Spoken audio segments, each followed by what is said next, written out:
نبی نے 63 سال تک یا اللہ سمجھایا یا علی سمجھایا.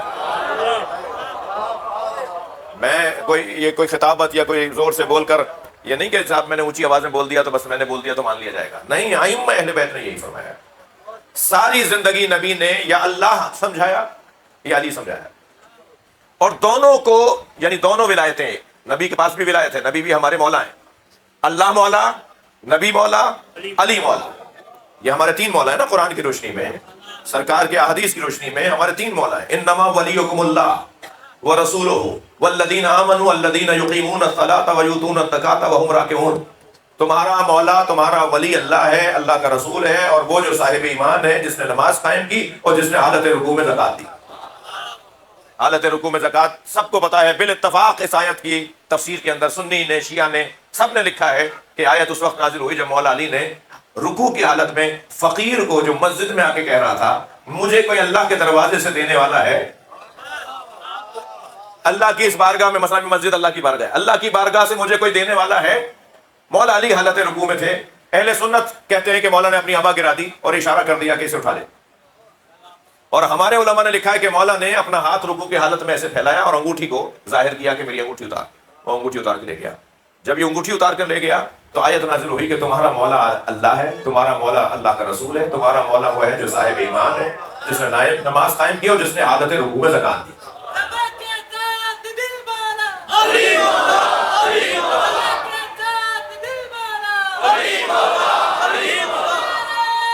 ماشاءاللہ.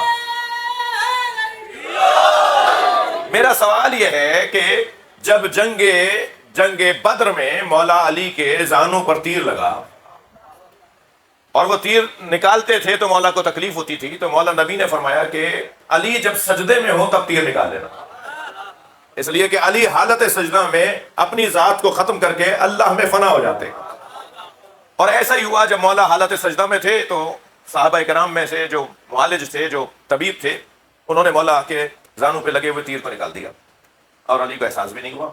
سوال یہ ہے کہ جو حالت رکوع میں تیر کا احساس نہ کرے، جو حالت سجدہ میں تیر کا احساس نہ کرے، وہ حالت رکوع میں فقیر کی آواز سن کے ذرا. ہاں یہ مسئلہ ہے نا، اس کو حل کرنا ہے. مولا سجدے میں ہو تو انہیں یہ پتہ نہ چلے کہ تیر نکل گیا، اور مولا رکوع میں ہو تو انہیں فقیر کی آواز آ جائے، اور فقیر کو وہ حالت رکوع میں انگوٹھی صدقے میں دے بھی دیں. نقن صاحب نے، علامہ علی نقی نقن صاحب نے اس مسئلے کو حل کیا ہے. انہوں نے فرمایا کہ علی حالت نماز میں اللہ کی بارگاہ میں ہوتے ہیں، اور جو اللہ کی بارگاہ میں ہوتا ہے اسی کو وہ آواز آئے گی کہ جو اللہ کی بارگاہ میں مانگ رہا تھا. مانگنے والے نے اللہ کی بارگاہ میں مانگا تھا، دے گا وہی جو اللہ کی بارگاہ میں ہوگا. اس نے مولا علی سے تو نہیں مانگا تھا، اس نے تو مسجد میں آ کے کہا تھا کہ اس بارگاہ سے مجھے کوئی دے گا. بھائی میں کچھ اور کہنا چاہ رہا ہوں. مسجد میں آ کر فقیر نے کہا مجھے اللہ کی بارگاہ سے کوئی دے گا، علی نے رکوع کی حالت میں دے دیا، تو مجھے یہ کہنے کا حق ہے نا کہ ہم جب اللہ کو پکاریں گے تو علی مدد کرے گا. اچھا، جب اللہ کو پکارنے پہ علی مدد کرے گا تو پھر یہ کیوں نہیں سمجھ میں آتا کہ جب علی کو پکارا جاتا ہے تو اللہ کو مان کر پکارا جاتا ہے؟ خبردار، مولا علی سے مدد مانگنے والا اللہ کا منکر نہیں ہے. اللہ پہنچایا نبی نے یا علی مولا پہنچائے نبی نے؟ تھکے ہوئے تو نہیں ہیں؟ میرے مولا رضا فرماتے ہیں کلمۃ لا الہ الا اللہ حصنی. اللہ کی حدیث ہے، حدیث قدسی ہے کہ لا الہ الا اللہ مجھ اللہ کا قلعہ ہے. جی کوٹ ہے، کوٹ چاچا بندہ ہوں، کوٹ. لا الہ الا اللہ مجھ اللہ کا قلعہ ہے. فمن دخل حصنی امن من عذابی، اور جو میرے قلعے میں داخل ہو گیا وہ میرے عذاب سے بچے گا. آ جاؤ میرے قلعے میں آ جاؤ، میں تمہیں عذاب نہیں دوں گا. یہ حدیث فرمانے کے بعد مولا رضا نے فرمایا کہ اللہ نے کچھ اور بھی فرمایا ہے، اور وہ یہ فرمایا ہے ولایت علی حصنی، علی کی ولایت مجھ اللہ کا قلعہ ہے. مولا علی کو ماننا گویا اللہ کی پناہ میں جانا ہے. سمجھو میرے بچوں، جتنا علی علی بولو گے اتنا اللہ سمجھ میں آئے گا. جتنا مولا علی سے وابستگی بڑھے گی اتنا اللہ سے وابستگی بڑھے گی.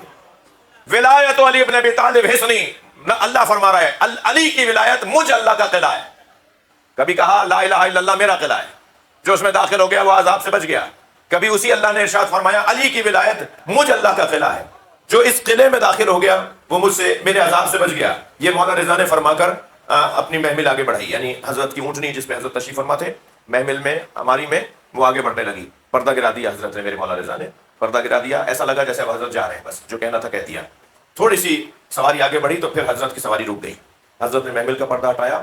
جو صحابہ کرام، جو چاہنے والے، کوئی 20,000 سے زیادہ مجمع تھا جو حضرت کا دیدار کر رہا تھا، انہوں نے ایک مرتبہ دیکھنا شروع کیا کہ حضرت اور کچھ فرمانا چاہتے تھے. فرماتے ہیں وَلَٰكِن بِشُرُوطِهَا، یہ جو اللہ کا قلعہ ہے نا اس کی کچھ شرائط ہیں. اس قلعے میں داخل ہو کر بچے گا وہ جو شرائط کو پورا کرے گا. یہ کہہ کے فرمایا وَأَنَا مِن شُرُوطِهَا، اور میں ان میں سے 8ویں شرط. جب تک تم ہم اہل بیت کو نہیں مانو گے، اللہ کے عذاب، صلوات پڑھ لیں محمد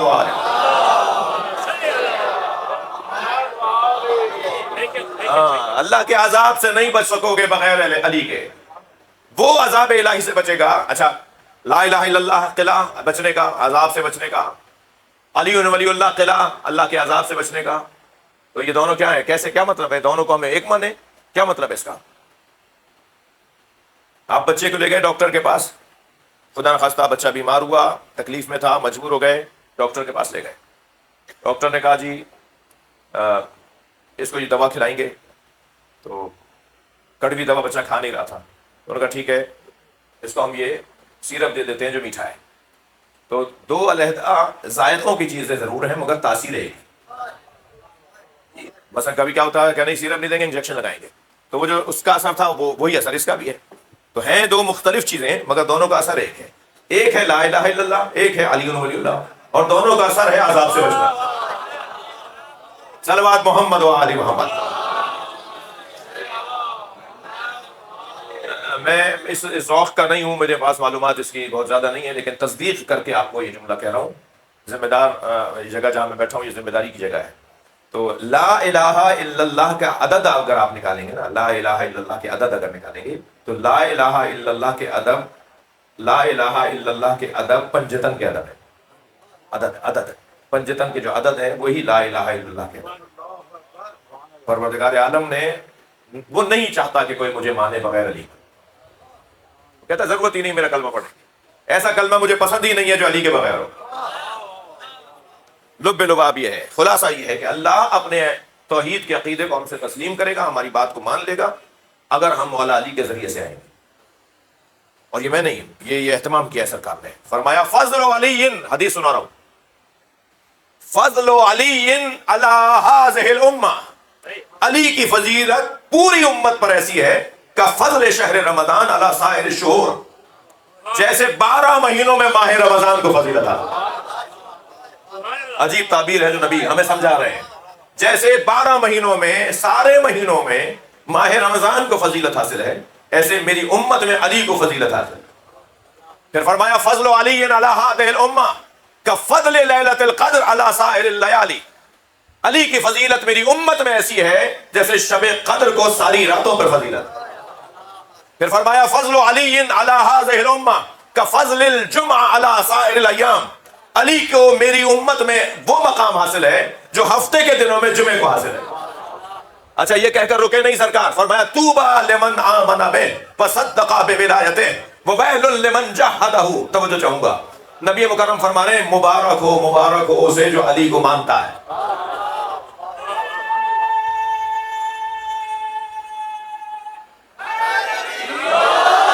فرما رہے طوبی لمن آمن بہ، طوبی لمن آمن بہ، مبارک ہو اسے کہ جو علی پر ایمان لایا، جو علی کو مانتا ہے، وصدق بولایتہ، اور جو اس کی ولایت کو تسلیم کرتا ہے، گواہی دیتا ہے، تصدیق کرتا ہے، بولتا ہے علی کی ولایت کو، اسے مبارک ہو. لیکن آگے کیا فرماتے ہیں وویل لمن جحدہ، اور جو علی کا مخالف ہے وہ دوزخی ہے. ویل اسی کے لیے ہے، جہنم اسی کے لیے ہے. ایک اور جگہ فرماتے ہیں بلکہ حدیث قدسی میں اللہ فرماتا ہے کہ لو اجتمع الناس علی حب علی بن ابی طالب، سن رہے ہیں نہیں؟ لو اجتمع الناس علی حب علی بن ابی طالب، حدیث قدسی، اگر لوگ علی کی محبت پر متفق ہو جاتے لما خلقت النار، کو میں دوزخی نہ بناتا. صلوات پڑھ لیں نبی کی ذات پر.